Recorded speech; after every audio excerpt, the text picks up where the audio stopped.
દિલ્હીમાં India maritime heritage કોન્ક્લેવનો પ્રારંભ થયો છે. મેરીટાઈમ હેરિટેજ કોન્ક્લેવમાં મુખ્યપ્રધાન ભૂપેન્દ્ર પટેલની ઉપસ્થિતિ. મેરીટાઈમ હેરિટેજ કોન્ક્લેવમાં મુખ્યપ્રધાનનું સૂચક નિવેદન. ભારતના ભવ્ય ઇતિહાસમાં મેરીટાઈમ સેક્ટરનું એક મોટું મહત્વ છે. લોથલ મેરીટાઈમ હેરિટેજના ઇતિહાસનું જીવંત પ્રતીક.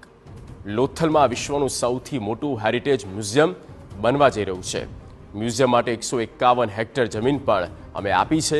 આપણે આપણી વિરાસત પર ગૌરવ કરવું જોઈએ. મેરીટાઈમના સેક્ટરનો સર્વોત્તમ ઉપયોગ થવો જોઈએ.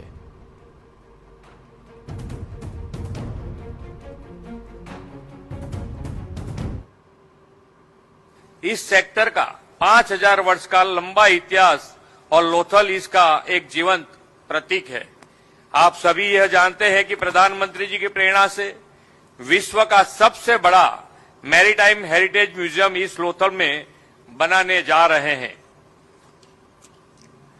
इस प्रोजेक्ट में सबसे बड़ा लाइट हाउस म्यूजियम और सबसे बड़ी ओपन एक्टिव गैलरी का साथ भव्य नेवल म्यूजियम भी बनाया जाएगा.